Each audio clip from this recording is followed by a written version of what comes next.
Hello everyone, स्वागत है आपका आप ही के अपने चैनल इंग्लिश विद मृदुला में। सो फ्रेंड्स, अगर आप बिल्कुल ज़ीरो से अंग्रेजी को पढ़ना लिखना और बोलना सीख रहे हैं तो आप मेरे चैनल के माध्यम से बहुत ही जल्दी और आसान तरीके से इंग्लिश को पढ़ना लिखना और बोलना सीख सकते हैं, क्योंकि मैं आपको अपने चैनल पर बिल्कुल ही जीरो लेवल से यानी कि बेसिक से इंग्लिश को पढ़ना लिखना और बोलना सिखाती हूँ। तो आज के वीडियो में आप सीखने वाले हैं इंग्लिश स्पीकिंग कोर्स, यानी कि आप स्पीकिंग करना सीख रहे हैं। तो आप क्या करेंगे, छोटे छोटे सेंटेंसेस से बोलना शुरुआत करेंगे तो आप जल्दी और आसान तरीके से इंग्लिश को बोलना सीख जाएंगे। जैसे यहाँ पे लिखा है COME और IN, तो COME और IN को हम कैसे पढ़ते हैं? तो COME को हम पढ़ लेंगे कम और IN को पढ़ेंगे इन, तो इसको पढ़ेंगे कम इन। कम इन का मतलब क्या होता है? देखिए फ्रेंड्स, इन मीन्स होता है अंदर और कम का मतलब होता है आना। तो आपसे अगर आप कहीं गए हैं और आपसे किसी ने बोला कि कम इन, तो इसका मतलब हो जाएगा अंदर आइए।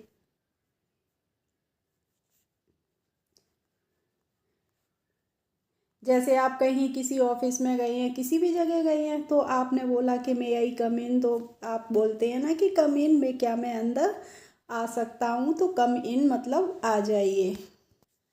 अब है गो आउट, तो GO को हम गो पढ़ लेंगे और OUT को क्या पढ़ेंगे? आउट। तो इसको पढ़ेंगे हम गो आउट। गो आउट का मतलब होता है बाहर जाइए। देखिए, गो का मतलब क्या होता है? जाना, और आउट का मतलब होता है बाहर, तो इसका मतलब हो जाएगा बाहर जाइए। जैसे आपसे किसी ने कहा गो आउट, तो आप बस समझ जाइए कि इसने मुझसे बाहर जाने के लिए कहा है, तो आप बाहर चले जाइएगा। और फ्रेंड्स, अगर मेरे चैनल पर पहली बार हों तो आप चैनल को सब्सक्राइब ज़रूर कर लीजिए और बेल आइकन को प्रेस करना तो बिल्कुल भी मत भूलिएगा, कि जिससे मेरे आने वाले वीडियोस की नोटिफिकेशन आपके पास तक पहुंचती रहेंगी। अब है SIT, तो SIT को हम पढ़ेंगे सिट और DOWN को पढ़ते हैं डाउन। तो SIT DOWN को पढ़ेंगे हम सिट डाउन। सिट डाउन की मतलब हो जाती, हिंदी मीनिंग क्या होती है? सिट मीन्स होता है, देखिए बच्चों, बैठना, और डाउन का मतलब क्या होता है? डाउन मीन्स वैसे नीचे होता है। तो अगर आपसे किसी ने बोला है कि सिट डाउन, तो इसका मतलब हो जाता है बैठ जाइए। जैसे क्लास में टीचर आता है तो बच्चों से बोलता है सिट डाउन प्लीज, यानी कि बैठ जाइए कृपया। अब है LOOKAFTER, तो LOOK को हम क्या पढ़ते हैं? लुक पढ़ते हैं और AFTER को पढ़ेंगे हम आफ्टर। तो ये हो गया लुक आफ्टर। लुक आफ्टर की हिंदी मीनिंग होती है देखभाल करना। लुक आफ्टर को हिंदी में क्या बोलते हैं? देखभाल करना। जैसे mother looks after her childrens, माँ अपने बच्चों की क्या करती है? देखभाल करती है। Mother looks after her children, यानी कि माँ अपने बच्चों की देखभाल करती है। और फ्रेंड्स, अगर आपको वीडियो अच्छी लगती है तो प्लीज़ लाइक ज़रूर किया करें, कमेंट किया करें और ज़्यादा से ज़्यादा लोगों में शेयर भी किया करें। अब है BE, तो BE को हम पढ़ेंगे बी, और SILENT है, तो SILENT को हम पढ़ लेंगे साइलेंट। तो ये हो गया बी साइलेंट। बी साइलेंट की हिंदी मीनिंग होती है शांत रहिए। अगर आपसे कोई कहता है कि बी साइलेंट, यानी कि वो कह रहा है कि आप प्लीज़ साइलेंट रहिए, यानी कि आप शांति रखिए। अब है देखिए डे आफ्टर टुमारो। अब देखिए इसको कैसे पढ़ेंगे? DAY को आप पढ़ेंगे डे। देखिए फ्रेंड्स, मैं आपको हर एक वर्ड की हिंदी लिख के बताती हूँ, वर्ड मीनिंग भी हिंदी में लिख के बताती हूँ। और मेरे एक दो सब्सक्राइबर ऐसे हैं जिन्होंने मुझसे कहा है मैम आप प्लीज़ हिंदी की वीडियोस बनाइए। तो देखिए, मैं हिंदी एक एक वर्ड की आपको लिख के बताती जाती हूँ, आप यहाँ से आप समझ सकते हैं। तो DAY को हमने डे पढ़ लिया। AFTER है, तो इसको हम क्या पढ़ेंगे? आफ्टर। अब है TOMORROW।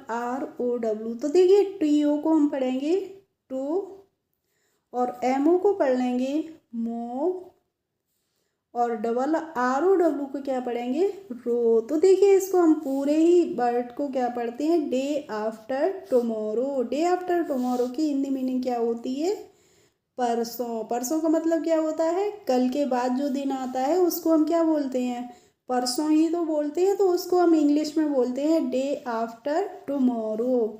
अब देखिए इसको हम कैसे परसों समझेंगे कि डे का मतलब होता है दिन, आफ्टर का मतलब होता है बाद में, और टुमारो की हिंदी मीनिंग क्या होती है कल। यानी कि जो आने वाला कल है उसको हम टुमारो ही तो बोलते हैं। तो कल के बाद में जो दिन आएगा उसको हम क्या बोलते हैं परसों। जैसे मैंने कहा कि my next video will come day after tomorrow, तो इसकी हिंदी मीनिंग क्या हो जाएगी कि मेरा अगला वीडियो कल के बाद आएगा, यानी कि परसों आएगा। अब है BE, तो BE को हम बी पढ़ेंगे और HAPPY को पढ़ते हैं हैप्पी। तो इसको पढ़ेंगे बी हैप्पी। बी हैप्पी की हिंदी मीनिंग होती है खुश रहिए। अगर आपसे कोई कहता है बी हैप्पी तो इसका मतलब क्या होता है वो आपसे कह रहा है कि आप हमेशा खुश रहिए। यानी कि बी की हिंदी मीनिंग होती है रहना होना, और हैप्पी का मतलब तो आपको पता ही होगा खुश। अब है ZIG और ZAG। तो ZIG को हम क्या पढ़ेंगे जिग और ZAG को पढ़ लेंगे जैग। तो ये हो जाएगा जिग जैग। जिग जैग की हिंदी मीनिंग होती है फ्रेंड्स टेढ़ा मेढ़ा। जैसे कहीं रास्ता है बहुत टेढ़ा मेढ़ा है तो हम क्या कह सकते हैं कि the way is very zigzag, यानी कि रास्ता बहुत टेढ़ा मेढ़ा है। The way is very zigzag, यानी कि रास्ता बहुत ही टेढ़ा मेढ़ा है। अब है देखिए SITHERE। तो SIT को हम पढ़ लेंगे सिट और HERE को पढ़ेंगे हियर। तो इसको क्या पढ़ते हैं सिट हियर। सिट हियर की हिंदी मीनिंग होती है देखिए HERE जो हियर होता है इसका मतलब होता है यहाँ, और सिट का मतलब मैंने आपको ऊपर भी बताया था बैठना होता है। तो अगर आपसे किसी ने कहा सिट हियर तो इसका मतलब क्या हुआ हिंदी में यहाँ बैठिए। इसके बाद में है STOPNOW। तो STOP को हम क्या पढ़ते हैं स्टॉप। क्या पढ़ते हैं स्टॉप, और NOW को पढ़ेंगे नाउ। तो इसको पढ़ते हैं हम स्टॉप नाउ। स्टॉप नाउ की हिंदी मीनिंग होती है रुक जाइए। मान लीजिए आप बोलते ही जा रहे हैं कहीं पे कहीं बोलते ही जा रहे हैं तो अगला आदमी आपसे कहता है कि स्टॉप नाउ। इसका मतलब क्या हुआ वो आपको बोलने के लिए बंद करने के लिए कह रहा है, यानी कि आप बोलना बंद हो जाइए, यानी कि रुक जाइए। अब है LOOKHERE।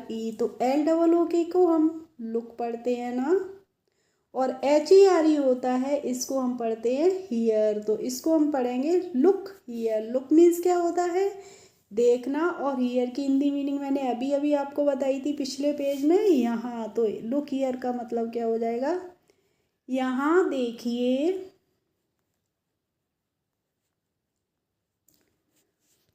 मान लीजिए आप क्लास में पढ़ रहे हैं और आपके टीचर ने कहा look here on the black board. तो कि ब्लैक बोर्ड पर देखिए या फिर वाइट बोर्ड जो कुछ भी हो आपके क्लासरूम में। अब है MENTION NOT। तो MEN को हम पढ़ेंगे मैन और TION को पढ़ते हैं शन। तो ये हो जाएगा मेंशन, और NOT को हम पढ़ेंगे नोट। तो इसको पढ़ते हैं मेंशन नोट। मेंशन नोट की हिंदी मीनिंग क्या होती है बच्चों कोई बात नहीं। मान लीजिए आपसे कोई गलती हो गई आपने कहा सॉरी, तो अगला आदमी कोई आपसे कहता है मेंशन नोट। तो इसका मतलब क्या होता है कोई बात नहीं। इसके बाद में EXCUSE। तो देखिए EXCUSE को हम पढ़ते हैं एक्सक्यूज। क्या पढ़ते हैं एक्सक्यूज, और ME को हम पढ़ेंगे मी। तो इसको हम पढ़ेंगे एक्सक्यूज मी, और एक्सक्यूज मी की हिंदी मीनिंग क्या होती है मी मीन्स होता है देखिए मुझे, और एक्सक्यूज़ का मतलब होता है माफ़ करना। तो इसका मतलब हो गया कि मुझे माफ़ करना। मान लीजिए कोई 2 या 3 लोग आपस में खड़े बातें कर रहे हैं और थर्ड पर्सन या फोर्थ पर्सन आप भी वहाँ पे पहुँच गए, तो आपने कहा एक्सक्यूज़ मी, यानी कि मुझे माफ़ करिए मैं आपके बीच में आ गया। अब है DOIT, तो DO को हम डू पढ़ते हैं और IT को पढ़ते हैं इट, तो इसको पढ़ेंगे हम डू इट। डू इट की हिंदी मीनिंग होती है इसे। इट का मतलब क्या होता है, यह या फिर इसे होता है, और डू मीन्स होता है करना। तो डू इट की हिंदी मीनिंग हो जाएगी इसे करिए, इस काम को करिए। जैसे आपसे किसी ने कहा कोई काम करने के लिए और कहा डू इट, तो इसका मतलब क्या हो गया, वो आपसे कह रहा है कि इस काम को करिए। अब है LISTENCAREFULLY, तो LISTEN को फ्रेंड्स हम लिस्टन नहीं पढ़ते हैं, क्या पढ़ते हैं, लिशन। यहाँ पे जो टी होती है वो क्या रहती है, साइलेंट रहती है।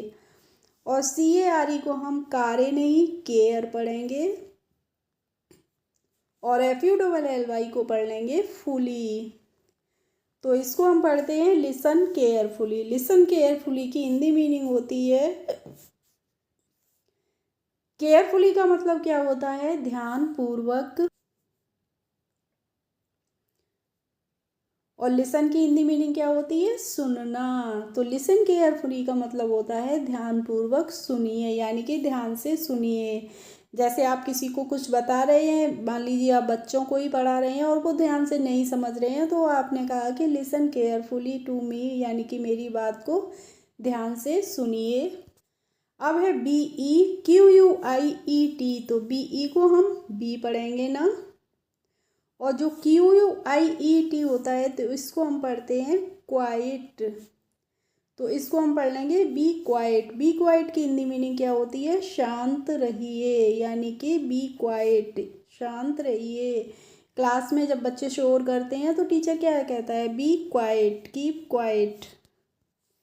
अब है OHNO, तो OH को आप क्या पढ़ते हैं, ओ पढ़ते हैं ना, और NO को पढ़ेंगे नो, तो इसको हम पढ़ते हैं ओ नो। ओ नो का मतलब होता है, ओ मीन्स होता है अरे, और नो का मतलब आपको पता ही होगा नहीं, तो ओ नो का मतलब क्या होता है, अरे नहीं। जैसे आपको किसी ने कुछ बताया, कोई कहीं पे ट्रेजेडी हो गई, आप एकदम से मुंह से क्या निकलता, ओह नो, अरे नहीं ऐसा कैसे हो गया। इसके बाद है BUT, तो BUT को हम बुट नहीं बट पढ़ेंगे, और WHY को वाई पढ़ते हैं, तो इसको हम पढ़ेंगे वट वाई। वट वाई का मतलब होता है, वट मीन्स क्या होता है, लेकिन होता है, और वाई मीन्स होता है क्यों, तो इसको हम पढ़ते हैं लेकिन क्यों।